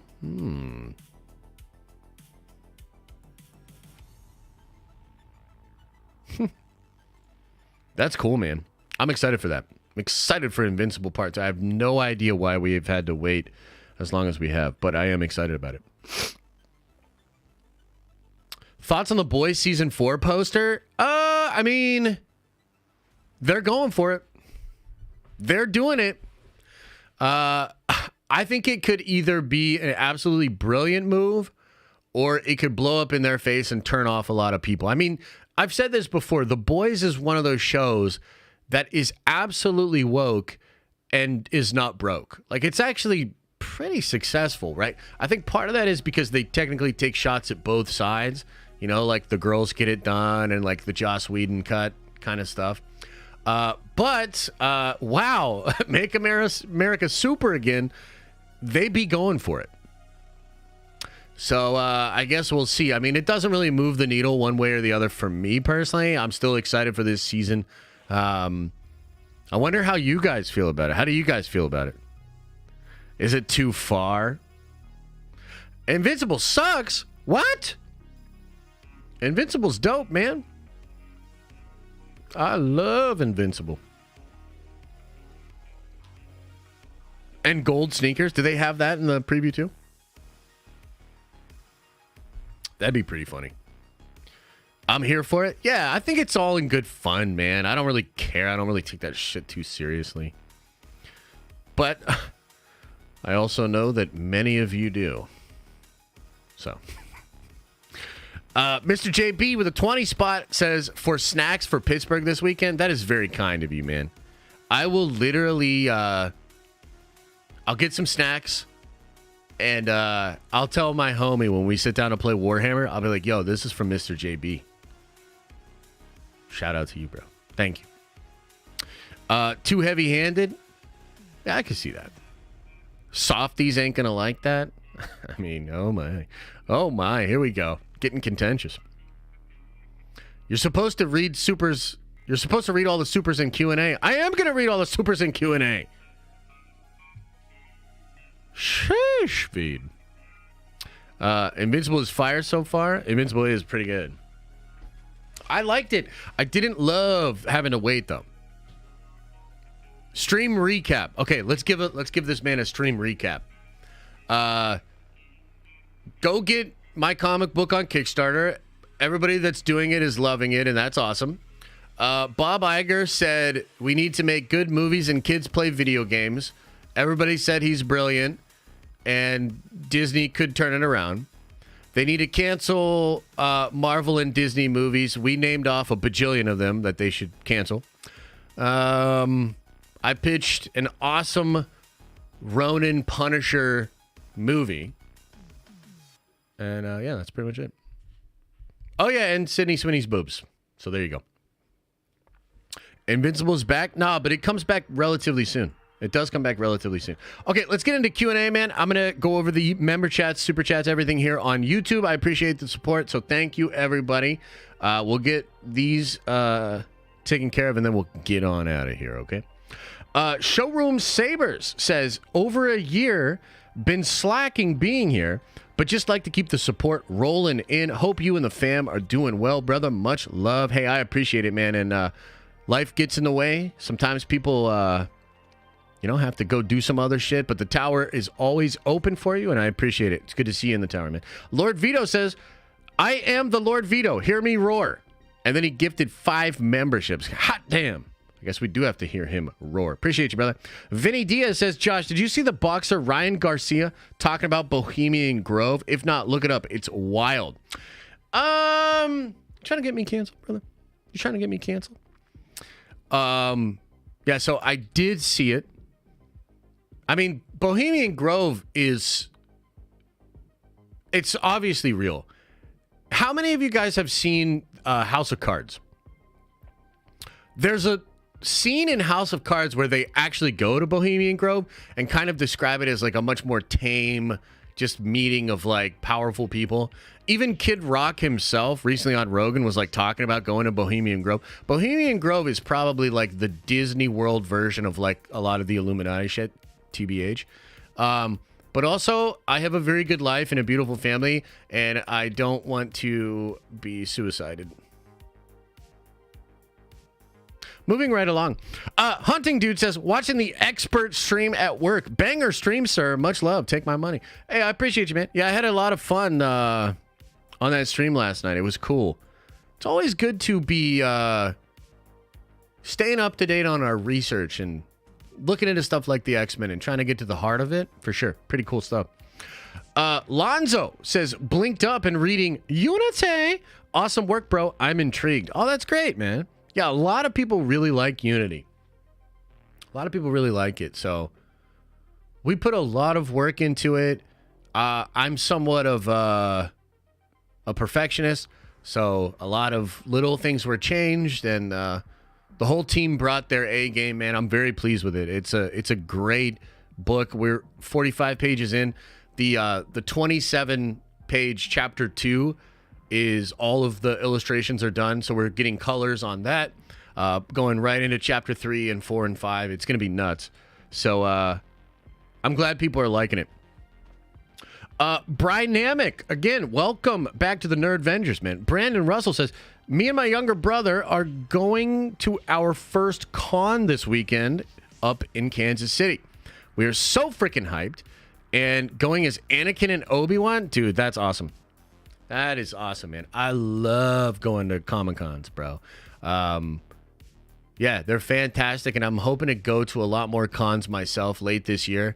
Once we get Unity actually printed, I'd love to like take it around to different cons and get it out there. So, hell yeah. That's going to be fun. Kansas City, huh? That's cool. Larold says, how often do you stretch? Not very often.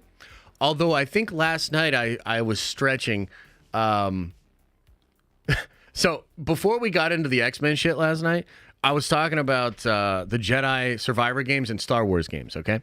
And I was like, here's a hot take. The Jedi Survivor games aren't even good. They're not even good. And then somebody super chatted like $20 and was like defending like the Jedi games. And so I literally started stretching because I was like, oh, here we go. I appreciate the $20, but now I'm going to go on a whole rant. And so I started like stretching and getting ready, and then we went at it. But yeah, I don't really stretch a lot. Thank you, Larold, for the incredible question. Chillin says, oh yeah, we already touched on this, brother. I am so sorry, but you're gonna figure it out, man. Andrew says, if I pay the $1 for Unity, am I also pre-ordering? I know I will have to pay. I just don't want it to sell out before I can get a copy. No, so okay. If you go to the Kickstarter, and this is only until Friday, go to the Kickstarter, you can back it for $1. There's a tier called the Early Bird Special. You back it for $1. I send you the first 45 pages of the graphic novel. Like, I try to do it immediately, but it might be like a couple hours or whatever when I check back. So then you can read the first 45 pages, and then if you don't do anything else, you just give me $1 at the end of the 30 days, and you have the PDF. That's it. if you read the 45 pages and you're like, bro, this is kind of dope, I want to check out the full thing, you have to change your pledge to buy the full graphic novel, which is like $30. It's like 150 plus pages, 5 chapters. You can get a special edition for $50, but you would have to change your pledge. Then you're like pre-ordering. Does that make sense? Lord Vito says, I just pledged at the highest level for Second Chance Unity. I want my copy to go to Trev. And yeah, we already talked about that. Appreciate you, man. Griff says, pitch sounds interesting if done right. Next, Winter Soldier. Ooh, that's high praise. Yeah, that would be great. That would be fantastic if it was like being considered at Winter Soldier level. Oh my God, man. But no, I really think it would be dope. I really think it would be dope. Hardcovers. So the $50 special edition is hardcover. It's also going to come with like all these extras. So like maps and all these like documents and explain some of the behind the scenes of making the book, but also the world of Unity.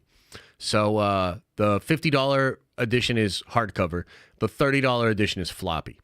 So that's kind of how that works. Please unban Banana Roller Coaster. Should I, though? Why'd my music die again? What the hell, man? Look, Banana's cool. He's decent on the Discord. He's been a lot more chill. So, Veed, hit me up later, man. DM me, and I'll get it done. I'll unban him. Hey, Kiwi Sing, man. It's good to see you, brother. Welcome back to the Nerd Vengers. Reed says, I just secured my tickets to see Dune on the biggest IMAX screen in the state. I'm hyped, though no reserved seating, so I got to make sure I arrive early. What? No reserved seating? That's wild. Good luck. But that's also awesome, man. I'm very jealous. I am very jealous. I shouldn't bring this up because my wife is probably watching, okay? But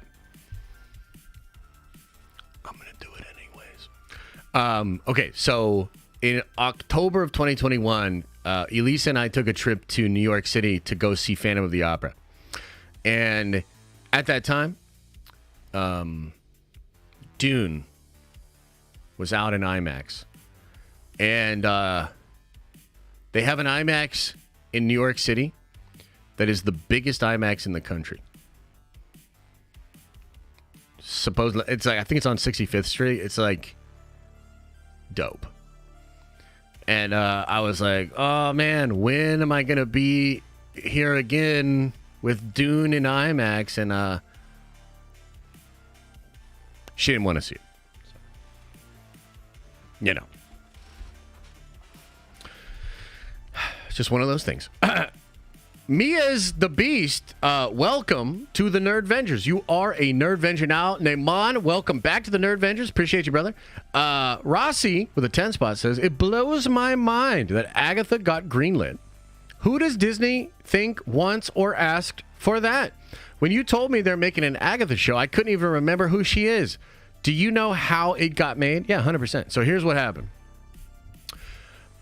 Marvel made $23 billion at the box office in 10 years. Their shit literally didn't stink. Everybody over there was super inflated, thought they could literally do anything. They thought they could take any character, anything, make it Marvel Studios, and it would be successful. They took for granted the audience. They took for granted the attention span. They took for granted the popularity of characters. The mentality coming out of Endgame, they were just wrong. Like, they thought they could do no wrong, and oh boy, were they wrong. So Catherine Hahn is awesome, and they were like, yeah, we can do that. So that's what happened. Caleb Senpai says, finally got the Kickstarter to work. Oh, hell yeah. Ready to finally check out Unity. Can't wait for the physical copy later this year. Nerd Vengers for life. Take my money. Hey, I appreciate it, man. Let me know what you think. When you're done reading the book, let me know what you think. I love hearing from people after they read it. Rossi says, cancel Doctor Strange 3. No. We need an S-tier Green Goblin movie. No. Naaman says, we def need more A-list movies and great D&C character moments and storylines. Also, I'm so ready to read the already GOAT comic in Unity. Hey, I appreciate it, man. Let me know after you read it. I want to hear what you think. Rossi sends me a rose. Thanks, man. Appreciate you. Lord Vito says, please unban Bunsauce 5323. He's my apprentice. We'll see. Rossi gives some membership. John Hicks gifted 5 memberships. That's very generous, guys. I appreciate that. Tanimal says, 6 months with the best community. Thanks for keeping me entertained through the week. Much love. And get Chapter 1 Unity for only $1. Yeah, it's a great deal. In all honesty, if you're interested, check out the Kickstarter. It's linked below. Nerd Mafia, welcome to the Nerd Vengers. You are a Nerd Venger now. Kraken says 6 month just hits different. It sure does, man. Now you're going to be able to get into the Diamond Lounge streams, unless I get canceled before then. Sajid says, just spent the last 50 minutes on pause talking to the local crackhead at work about life, gambling, and the economy. Time to catch up on the stream replay. All right. That sounds like an eventful day. That sounds pretty interesting. Aaliyah says, Robert Downey Jr. now only returning for Secret Wars, not for Armor Wars because of the Oscar heat and potentially money. Probably another reason for the cancellation. Yeah, that could factor into it for sure. 100%. Appreciate you. Vandolph the Black says, Star Wars can ultimately solve its problem by placing thousands of years between each movie trilogy. New enemy, new threat, new war. Period. Problem solved. I tend to agree, actually. I think that that's a good move. And they might be forced to do that, depending on how the next shows and movies go, right? Dark Dragon says, you should turn your pitch into an ash can like you did for the Batman idea. Just a thought, Nerd Vengers for life. Yeah, but like if you spend your whole life spending money on stuff that you can't make money from, then you will become broke. You know what I mean? So like, I just thought it was a cool pitch. I just spent a little bit of time on it and just wanted to share it with you guys. So happy to do that. Chillin says 2 weeks till X-Men 97. I'm super hyped for this show. Maybe even more than for Deadpool 3. Oh, damn, that's interesting. It's going to be great to have the X-Men back. Nerd Vengers for life. Take my money. Unity. Hell yeah, brother. I'm quite excited for it, too. We'll do a watch party. I think it'll come out on a Wednesday. It'll probably be like Bad Batch. So we'll have to figure out when we want to do the watch party, but I'd love to do a watch party with you guys. 2 episodes drop on Wednesday. You know what I mean? Rossi says, what's your favorite snack? Mine is organic Cheetos. What? Just because of the different white cheese flavor they use for them. I'm going to be honest with you. I don't think we have those in America. Organic Cheetos? That sounds like some Europe shit. We don't do that here. You live in Atlanta? Like I said, those are definitely an American thing. And I got to check them out. Sounds good. Appreciate you. Kyle says, are you concerned the MCU is indirectly headed towards a Palpatine return situation? Shooting out ideas with no real plan.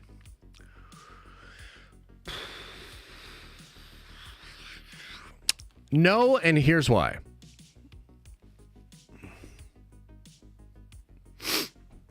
Marvel's problem is not that they have no plan. Marvel's problem has been that they had a plan far into the future and didn't know how to get there. Feige was planning Secret Wars like immediately after Endgame. We know in 2019 he met with Hugh Jackman, Patrick Stewart, a lot of these people. So he was planning Secret Wars. Now, again, back in the day, I actually did a stream with Charles Murphy. By the way, how many of you guys were there for that? This was during the pandemic. I did a stream with Charles Murphy back in the day. And in that stream, we talked about how Kevin's original plan was to have Secret Wars ready in 2024. So they had a plan. The problem was they started to do all this like goobly glob, And then it just got way out of control. And then they kept having to push the plan for Secret Wars back. But it was supposed to come out in 2024, this year. So, yeah, no, it's not a plan problem. I guess it's kind of a plan problem, but it's more like they set up all these things. They just did too many characters. It got way out of control. Now they need to consolidate and get back to the actual plan. Mariana says, I would not be surprised if season 2 of Kenobi was canceled. Well, yeah, it's just not going to get greenlit likely, but yeah. Also, Josh, Gina's recent interview revealed that KK had it out for her since day one. What interview is that? And also, like, here's the thing about KK. She fired Lord and Miller with 2.5 weeks left of principal photography on Solo. Okay? We're talking about the Lord and Miller. Those fucking guys. She also apparently had a problem with the way they folded their socks.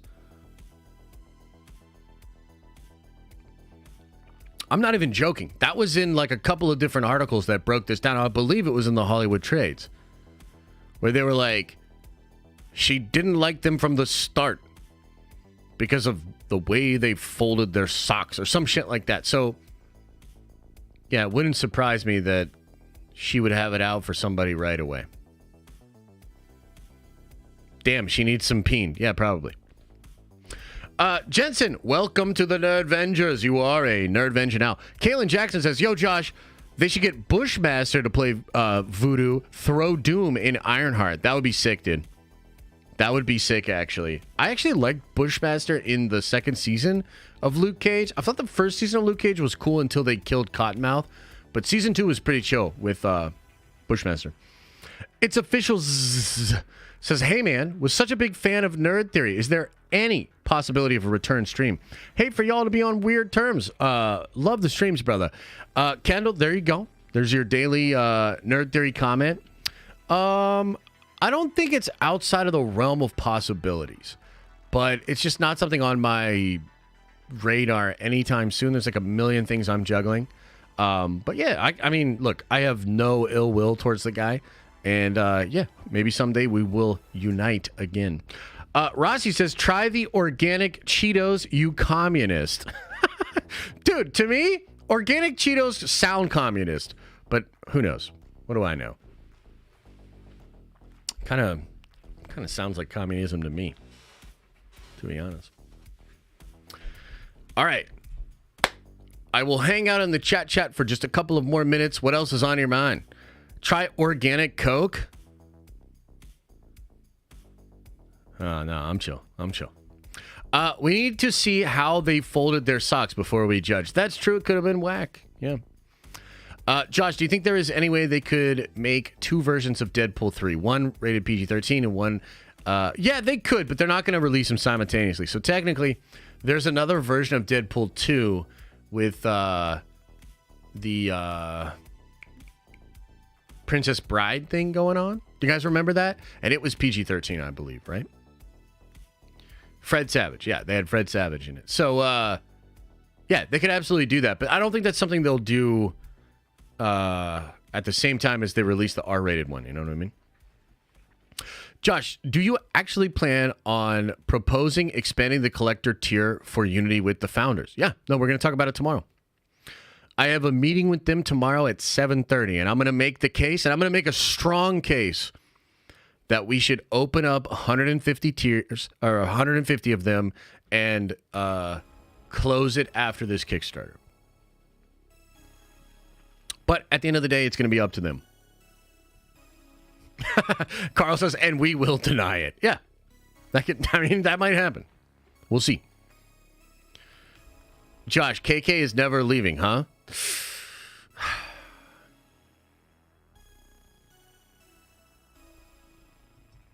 I don't know, bro. Josh, you've been skipping this one all day. We need Ironheart to stay for Riri's cakes. Monica is power, but Riri cakes are straight finesse. I don't know if I really noticed the assets of that particular character during Wakanda Forever. However, there is... I haven't watched the movie in some time, so maybe I'll check it out. Iron Butt is lame, bro. I mean, yeah, she's kind of lame. Yeah, I don't know. Her contract is up this year. We're wait and see mode. Yeah. The final scene, orange jumpsuit. Okay, I'll check it out. Do you have a what's the word? Timestamp? Do you have a timestamp so I can check that out properly? Nobody's gonna top Ram Booty. Yeah, probably not. People complaining about too many cameos for Deadpool 3 forget we're in the multiverse saga. Yeah, that's a weird one. That's a weird take, huh? 226.69. Nice. Look, I'm open to it. Here's what I'll say about the Ironheart character. I don't have a problem with Ironheart unless they're trying to do this weird thing where they make Riri Williams the real 616 Kang variant, which better not be true. Dear God, please no. What the fuck? So I have no problem with Riri, but there's like a little part of me that's like, get her out of there so that there's no possibility of this Kang rumor bullshit thing happening. So that's a little bit of my bias, though. Rossi says, can't wait for this week's Star Wars Bad Batch review. Theory gave it an 8 out of 10. I give it a 4 out of 10. Hashtag filler. Wow, interesting. Yeah, I'm going to watch that later tonight. I'm excited about it. I got to read my comics, and I got to watch that for sure. Snyder on JRE? What? Zack Snyder did Rogan? Are you serious? Was that bait? Did I just get got? Just dropped? No way. No way. Ain't no way, fam.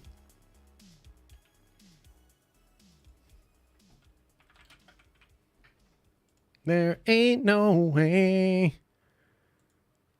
Oh my God. I think it might be real. All right, I got to get out of here. Because I got, there's a couple hours that now I got to. It's real. Yeah, it's real. Oh, shit. Okay. All right, everybody. Much love. I appreciate y'all. Tomorrow night at 7:30, if you are a Unity Collector backer, come on by. We're going to do a town hall. Otherwise, I'll see you guys Friday at 11 a.m. We'll be streaming again, hanging out, talking about some cool shit. Much love. As I always say, I hope you're having an awesome and a nerdy day. And I'll see you in the next video.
Is everybody gone? Did everybody leave?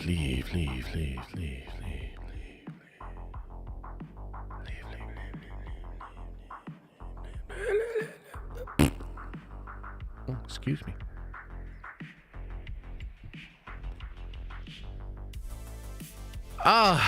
That was a good one. You know, not a lot of news, but we still had fun.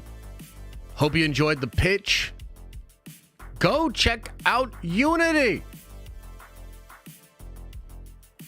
Appreciate you. Remember to open up your third eye and wash out your stinky butt. Hey!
Chat, you broke the music again.